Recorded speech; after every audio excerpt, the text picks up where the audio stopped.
মানুষ অসুস্থ কেন হন? শারীরিক দুর্বলতার কারণে? না, মানুষ অসুস্থ হন তার মানসিকতার কারণে, তার বিবেকের কারণে, তার কর্মের কারণে, তার ক্রোধের কারণে। আর যখন কেউ সুস্থ হন, ঠিক হয়ে যান, তার মানে এটা নয় যে শুধু ওষুধের জন্য তিনি সুস্থ হয়েছেন। এটা কারোর তার প্রতি প্রেমের প্রভাব, বিশ্বাসের প্রভাব, সম্বলের প্রভাব। শুধুমাত্র ওষুধ দিয়ে কিছুই হয় না। যদি মনে প্রেম থাকে, বিবেক থাকে, বিশ্বাস থাকে, সম্বল থাকে, তবেই সেই ওষুধ কাজ করতে পারে। তাই মনে রাখবেন, এই জীবন হলো অত্যন্ত ছোট। মনে প্রেম ভাব রাখুন, মিত্রতা করুন, শত্রুতা নয়। ভালোবাসুন, বিদ্বেষ নয়। আর এই ভালোবাসার সাথেই বলুন রাধা রাধা। মানুষ নিজের জীবনে ঈশ্বরকে খুব মান্য করে, ওনার জন্য কি না করে।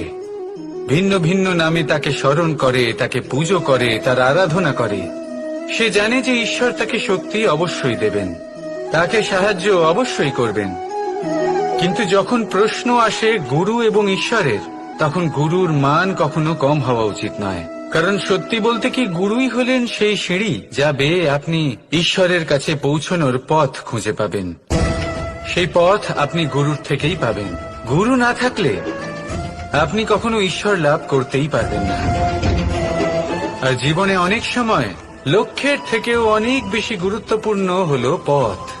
তাই এই পথের সম্মান করতে শিখুন, অর্থাৎ গুরুকে সম্মান করতে শিখুন। কারণ গুরুই হলেন পরমেশ্বর।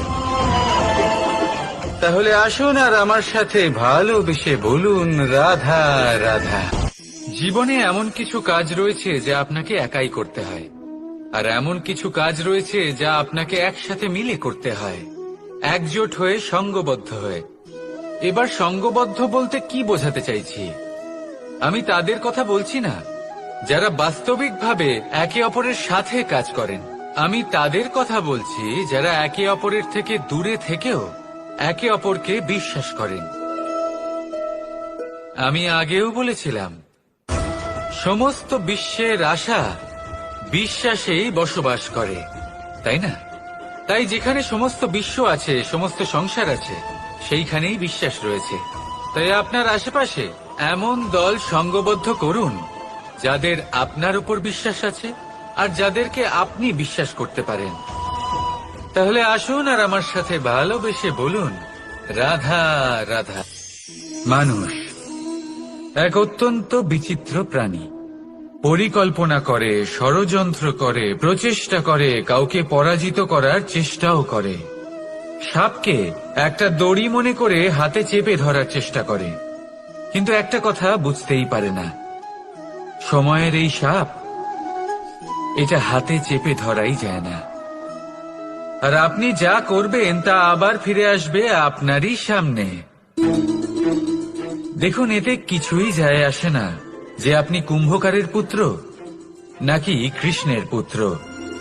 যদি আপনি অনুচিত কর্ম করেন তাহলে আপনার সাথেও অনুচিতই হবে। অশুভ কর্ম করলে আপনার সাথেও অশুভই হবে। কুরু বংশ অত্যন্ত মহান বংশ ছিল। এই কুরু বংশ কি হলো তার সাথে? একটা গোটা বংশ বয়ে গেল। কারণ ওনাদের উদ্দেশ্য অশুভ ছিল। অন্যদিকে 5 জন বনবাসী পাণ্ডব মহাভারত বিজয়ী হলেন, কারণ তাদের উদ্দেশ্য শুভ ছিল। তাই মনে রাখবেন, শুভ অগ্নি প্রজ্বলিত করবেন, শুভ তাপ সঞ্চার হবে। অশুভ অগ্নি প্রজ্বলিত করবেন, নরকেই জ্বলতে হবে।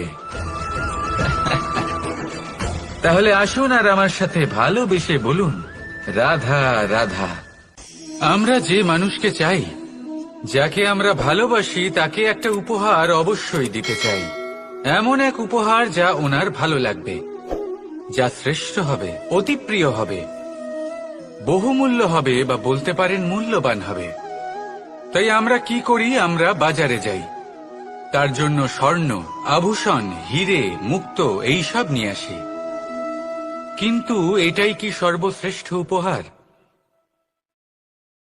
কখনোই নয়।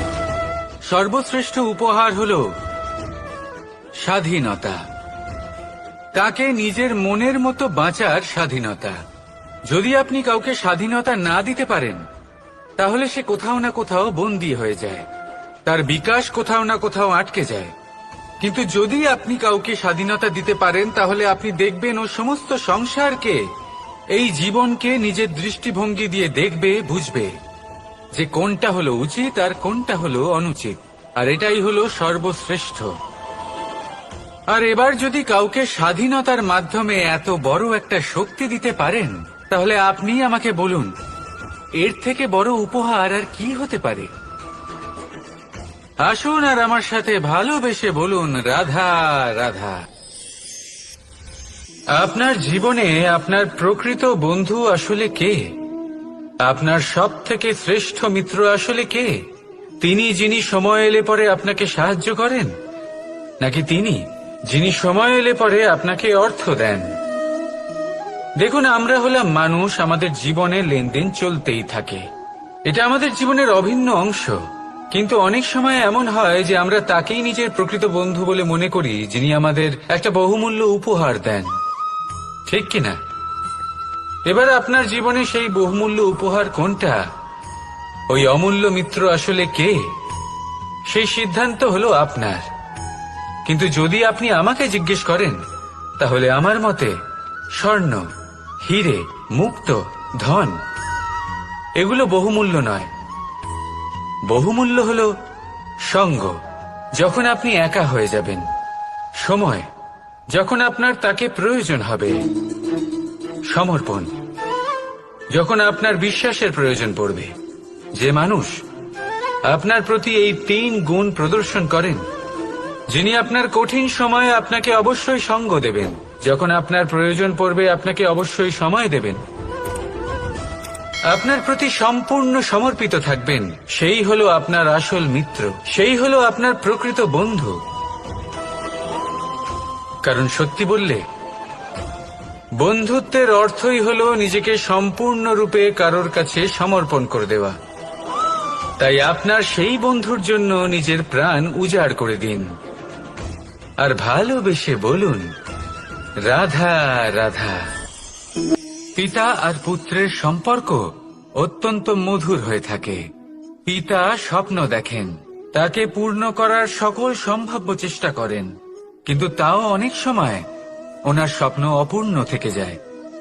তখন পিতা ভাবেন, যে স্বপ্ন উনি পূর্ণ করতে পারেননি, ওনার সন্তান তা অবশ্যই পূরণ করবে। যে স্থানে উনি কখনো পৌঁছতে পারেননি, সেই স্থানে ওনার পুত্র অবশ্যই পৌঁছবে। পিতা নিজের সন্তানের ভবিষ্যৎ নিয়ে সেই স্বপ্ন দেখেন, আর যখন সেই সন্তান সামনে এগোতে থাকে, তখন তার দুঃখ হয় না, বরং গর্ব হয়। ওনার ভালো লাগে এটা দেখে যে ওনার সন্তান অনেক উন্নতি করছে। কিন্তু যখন সন্তান নিজের অভিভাবকের শক্তি দেখে, তার যশ দেখে হিংসা করতে থাকে, সমস্যা সেইখানেই শুরু হয়। সেই জন্য সকল সন্তানকে এটা মনে রাখতে হবে, দেখুন, পুত্র হবার সুবাদে, এক সন্তান হবার সুবাদে এটা হলো আপনার অধিকার যে আপনি আপনার পিতার থেকে বেশি উন্নতি করবেন। আপনার পিতাও এটাই চান, কিন্তু সুস্থভাবে এটা করুন। একটা রেখা টেনে নিন, যাতে আপনি তাতে এগোতে পারেন, আর আপনার পিতার তাতে গর্ববোধ হয়, আর সেই বিষয়ে দুঃখ না হয় যে আমার সন্তান আমাকেই ছোট করার চেষ্টা করছে। ইতিহাস সাক্ষী রয়েছে, যে মানুষ অন্য কাউকে ছোট করার চেষ্টা করেছেন, সেই মানুষই ছোট হয়ে গেছেন। আর আমার মনে হয় না আপনি এটা চান, কারণ কোনো একদিন আপনিও কারোর পিতা হবেন। আসুন আমার সাথে ভালোবেসে বলুন, রাধা রাধা। মানুষ তার জীবনে 2 ধরনের পরিস্থিতিকে খুব ভয় পায়। 1, কোনো কারণবশত কারোর সামনে নত হওয়া। 2, কোনো কারণে নিজের চরিত্র থেকে, নিজের মূল্যবোধ থেকে বিচ্যুত হওয়া। এবার কেন হয় এরকম যে কথায় কথায় কারোর সামনে নত হতে হয়? কেন বারংবার নিজের চরিত্র থেকে চ্যুত হতে হয়? এরকম কেন হয়? এটা তখনই হয় যখন আমাদের শিক্ষা এবং মূল্যবোধের অভাব থাকে। যদি মানুষের মধ্যে প্রকৃত শিক্ষা থাকে তাহলে এই সংসারে কোনো সময় এবং কারোর সামনেই নত হওয়ার কোনো প্রয়োজন নেই।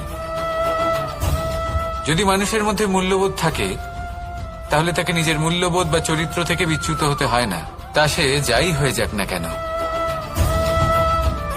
কোনো বালককে যদি জন্ম থেকেই সুশিক্ষার অধিকারী করা হয়, শিক্ষিত করা হয়, মূল্যবোধের অধিকারী করা হয়, তবে সে এই সংসারে এমন কর্ম করবে যাতে সে নিজেকে, নিজের পরিবারকে, সমগ্র সমাজকে গর্বিত করতে পারে। শিক্ষা লাভ করুন, মূল্যবোধ লাভ করুন এবং আমার সাথে ভালোবেসে বলুন, রাধা রাধা।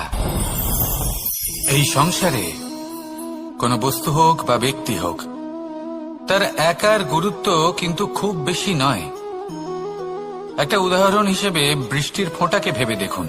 যদি একটি বৃষ্টির ফোঁটা হয় তাহলে তার খুব বেশি গুরুত্ব থাকে না, কিন্তু যখন সহস্র বৃষ্টির ফোঁটা মেঘের মধ্যে দিয়ে ঝরে পড়ে তখন সেটা বর্ষার রূপ ধারণ করে। সেই বর্ষা যাই প্রকৃতিকে শান্ত করে। সেইভাবেই পাথরের ছোট টুকরো, তার খুব বেশি গুরুত্ব থাকে না, কিন্তু যখন অসংখ্য পাথরের টুকরো একত্রিত হয় তখন তা পর্বতের আকার ধারণ করে। সেইভাবেই কিছু মানুষ যখন একত্রিত হন তখন তৈরি হয় পরিবার, কিছু পরিবার যখন একত্রিত হয় তখন তৈরি হয় সমাজ, যখন অনেক সংখ্যক সমাজ একত্রিত হয় তখন তৈরি হয় রাজ্য। এবার এই রাজ্যের সবথেকে গুরুত্বপূর্ণ ব্যক্তি হতে পারেন রাজা, কিন্তু তাও সেই রাজা একা কিছু করতে পারেন না। যুদ্ধ লড়ার সময় তারও নিজের সৈন্যদলকে প্রয়োজন পড়ে। কিন্তু এই সংসারে এমন একজন ব্যক্তি আছেন যিনি একাই সব কাজ করতে থাকেন, এবং সেই ব্যক্তি হলেন মা। আমাদের জীবনে একজন পিতার ভূমিকা কিন্তু নিঃসন্দেহে অমূল্য, কিন্তু আমাদের সকলের জীবনে যে ভূমিকা একজন মায়ের তা অন্য কারোর থাকে না। একজন মা একাই সন্তানকে বড় করতে পারেন, সংস্কারী করে তুলতে পারেন, তার জন্য পরিশ্রম করেন। আর এত কিছু কাজ করার পরেও তার কাজের জন্য তিনি প্রশংসা অবশ্য পান না। উল্টে যদি সেই সন্তান অনুচিত পথে চালিত হয়, অনুচিত কর্ম করে, তখন সেই মাকেই অপবাদের পাত্র হয়ে উঠতে হয়। আমাদের জীবনে মায়ের যোগদান কতটা সেটা বুঝুন। আপনাকে বড় করে তোলার জন্য উনি কতটা পরিশ্রম করেছেন সেটা বুঝুন। আজ থেকে, এখন থেকে, এই মুহূর্ত থেকে মাকে সম্মান করতে শিখুন। যখন সময় পাবেন, যখন সুযোগ হবে, তখন তার প্রশংসা করুন, ওনারও ভালো লাগবে। আর মায়ের এই মমতার জন্য, তার এই ভূমিকার জন্য আসুন সবাই মিলে আমরা তাকে প্রণাম করি, আর সকলে মিলে ভালোবেসে বলি, রাধা রাধা। মানুষের মানসিকতা এমন হয় যে সে যতটা করে আশা করে যে তার থেকে অনেক বেশি তার বদলে সে পাবে। দেখুন, সবকিছুই আপনার ভাবনা চিন্তার উপর নির্ভর করছে। আপনি যদি ফলের বিষয়ে ভেবে কর্ম করতে থাকেন তাহলে সেটা অনুচিত। জীবনের আসল আনন্দ হলো নিজের কর্ম করতে থাকা, ফলের চিন্তা করা উচিত নয়। যদি আপনি এরকম ভাবেন যে আমি এতটা করছি, আমার এতটা পাওয়া উচিত, সেই ভাবনা অনুচিত। যদি আপনি সেবার মানসিকতা নিয়ে কর্ম করতে থাকেন, কর্মচক্রে প্রবাহিত হন, যদি আপনি এমন ভাবনা রাখেন যে আমি এতটা পাচ্ছি তাই এর থেকে অনেক বেশি আমি কর্ম করব, তাহলে নিশ্চিত রূপে আপনি যতটা করছেন তার থেকে অনেক বেশি আপনি পাবেন, আপনার আশার থেকে অনেক বেশি আপনি পাবেন। শুধু জীবনে অনেক বেশি কাজ করতে থাকুন, ফলের চিন্তা করবেন না। আর মনে রাখবেন, এই ভাবনাই সব থেকে বড় বীজ। কর্মের উপর বিশ্বাস রাখুন, জীবনে যা যা আপনি চান সবই সুখময় হবে। আসুন আর আমার সাথে ভালোবেসে বলুন, রাধা রাধা। আপনি কখনো পর্বতের শিখরে উঠেছেন? আপনি দেখতে পাবেন পর্বতের পদতলে প্রচুর সুন্দর ফুল রয়েছে, সবুজ বনানী রয়েছে। যত আপনি ওপরে উঠতে থাকবেন তত ফুল কমতে থাকবে, সবুজ বনানী কমতে থাকবে। আরো কিছুটা উপরে উঠলে কাঁটা জাতীয় গাছ দেখতে পাবেন, শুকনো গাছ দেখতে পাবেন। আরো যদি উপরে ওঠেন তাহলে পাষাণ দেখতে পাবেন। আরো উপরে উঠলে হিমখণ্ড দেখতে পাবেন। এই যে পর্বত, তা মনুষ্য জীবনের সবথেকে উত্তম উদাহরণ।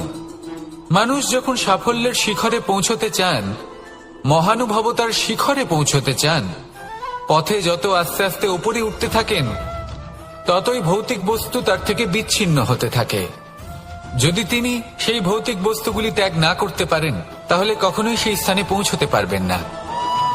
আর মানুষ যদি উচিত ত্যাগ করতে পারেন, পথে অগ্রসর হতে থাকেন, এগোতে থাকেন, তাহলে একদিন না একদিন তিনি মহানুভবতার, জ্ঞানের, সাফল্যের হিমের স্বাদ অবশ্যই লাভ করবেন। মনে রাখবেন, মানব জীবনের ত্যাগ হলো অত্যন্ত গুরুত্বপূর্ণ অংশ। আসুন আমার সাথে ভালোবেসে বলুন, রাধা রাধা। আপনি কখনো কোনো বাজকে নিজের বাসা বানাতে দেখেছেন? এই বাজ যখনই কোনো বাসা বানায়, তখন উঁচু গাছের ডালে বা কোনো পর্বতের শিখরে বাসা বানায়, অনেক উচ্চতায়। আর সেখানে তার সন্তানও জন্মগ্রহণ করে। যখন এই সন্তানেরা জন্মায়, তখন এই বাজ খুবই ভালোবেসে এবং খুব সাবধানে এদের পালন পোষণ করে। নিজের ঠোঁট দিয়ে তাদের ঠোঁটে খাবার পরিবেশন করে। কিন্তু যেই সেই সন্তানেরা হৃষ্টপুষ্ট হয়ে যায় এবং সেই কথা বাজ নিজে বুঝতে পেরে যায়, সেই বাজ নিজেই সেই বাসা ছিন্ন ভিন্ন করে দেয়। সেই সন্তান যাদের সবেমাত্র ডানা গজিয়েছে, কিভাবে উড়তে হয় তারা জানে না, সেই সন্তানগুলিকে উচ্চতা থেকে ঠেলে দেয়। সেই সন্তান প্রথমে ভয়ভীত হয়ে যায়। তারা সামনে মৃত্যুকে দেখতে পেয়ে ভয়ের কারণে তাদের ডানা ঝাপটাতে থাকে। আর সেই প্রক্রিয়াতে সেই সন্তানগুলি উড়তে শুরু করে দেয়। এবার এই ঘটনায় আমরা কি শিক্ষা পেতে পারি? এটাই, যদি আপনি মাতা পিতা হন, তাহলে নিজের সন্তানকে অবশ্যই স্নেহ করুন, কিন্তু তাদেরকে নিজের আঁচলের তলায় বেঁধে রাখবেন না। যদি আপনি চান আপনার সন্তান জীবনে উন্নতি করুক, তাহলে নিজের মুঠো থেকে তাদের স্বতন্ত্র করে দিন। এই সংসারে সংঘর্ষ করতে দিন। সেই সন্তান নিজেই বুঝতে পারবে যে জন্মের সময় পাওয়া ডানা কি করে ব্যবহার করতে হয়। আর আপনার চোখের সামনে আপনার সন্তান এই আকাশে উড়তে থাকবে। তাহলে আসুন আমার সাথে ভালোবেসে বলুন, রাধা রাধা। এই সংসারে সব থেকে বড় ব্যক্তি কে? আপনি বলবেন, এ কেমন ধরনের প্রশ্ন?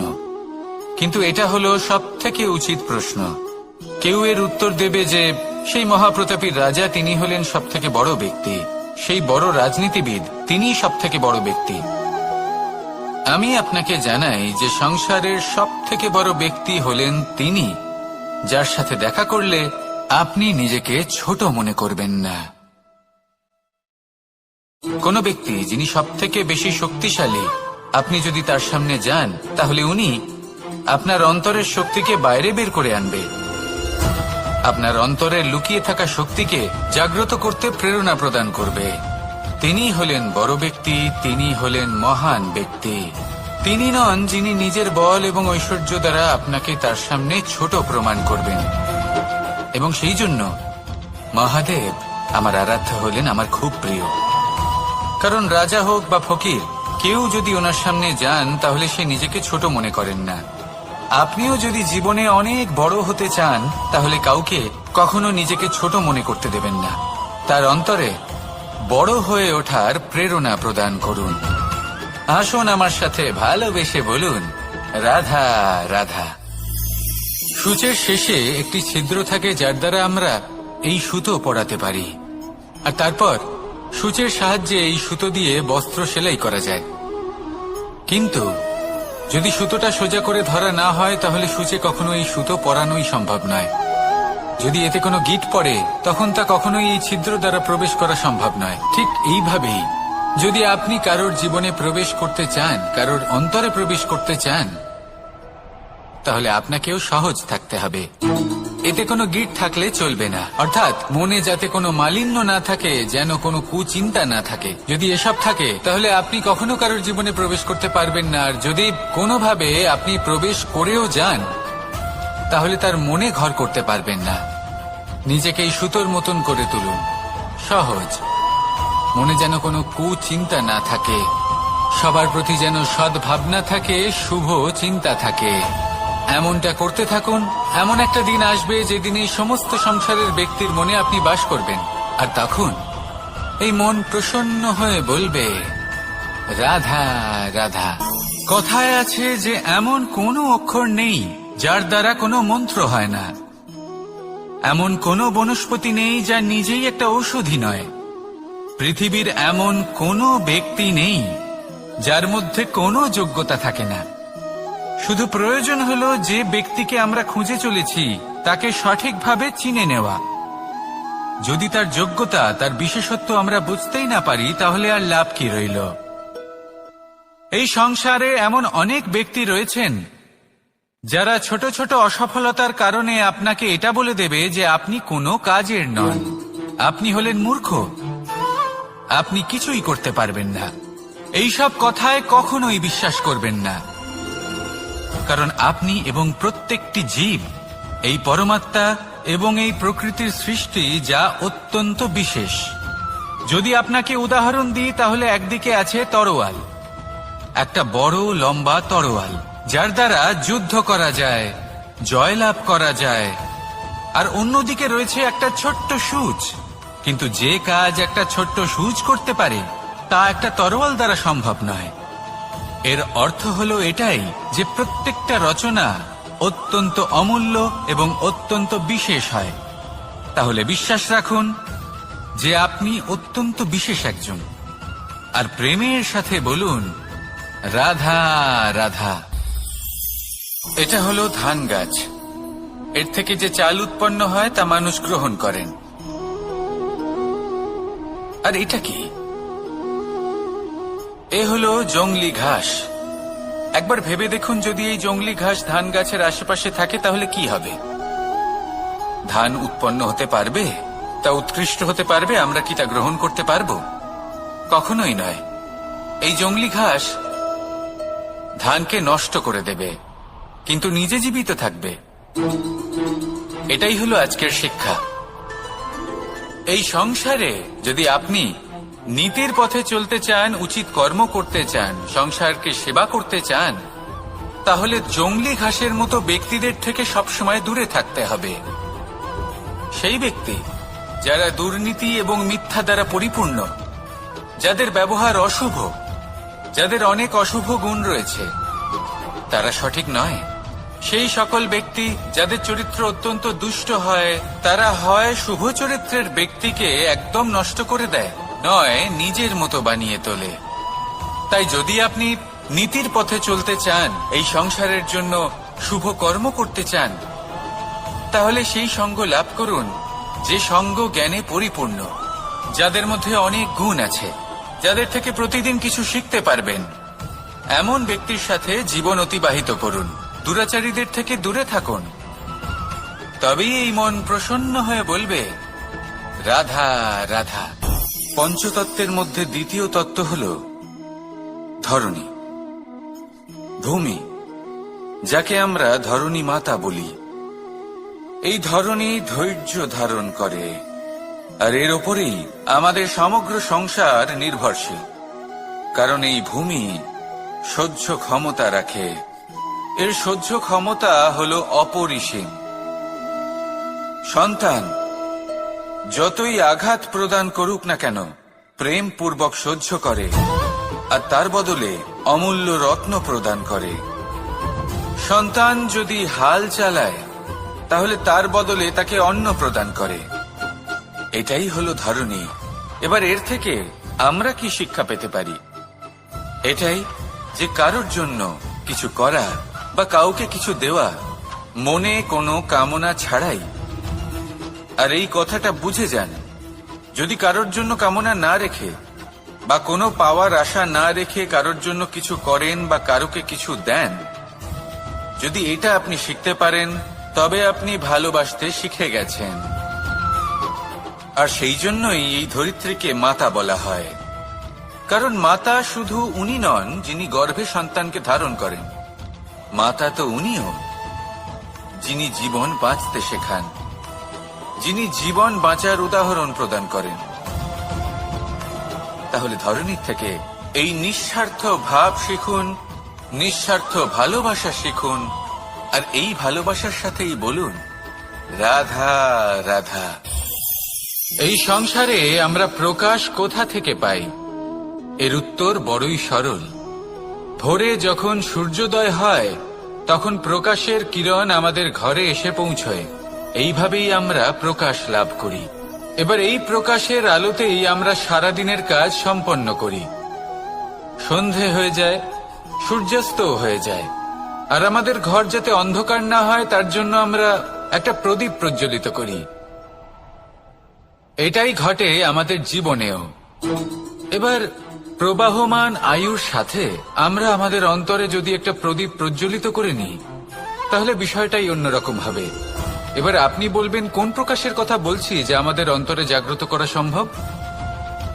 আমাদের আত্মার মাঝে প্রেমের প্রকাশ জাগ্রত করার কথা বলছি। কারণ আমাদের এই জীবন এও হলো দিনের আলোর মতো। আজ প্রকাশ আছে কিন্তু কোনোদিন অবশ্যই অস্ত হবে। কিন্তু অস্ত হবার আগে যদি আমরা আমাদের আত্মার মাঝে প্রেমের এই প্রকাশ উজ্জ্বলিত করে নিই তাহলে আমাদের সন্ধ্যাকালও আমরা আনন্দে এবং প্রেমে যাপন করব। তাহলে আসুন আর আমার সাথে ভালোবেসে বলুন রাধা রাধা।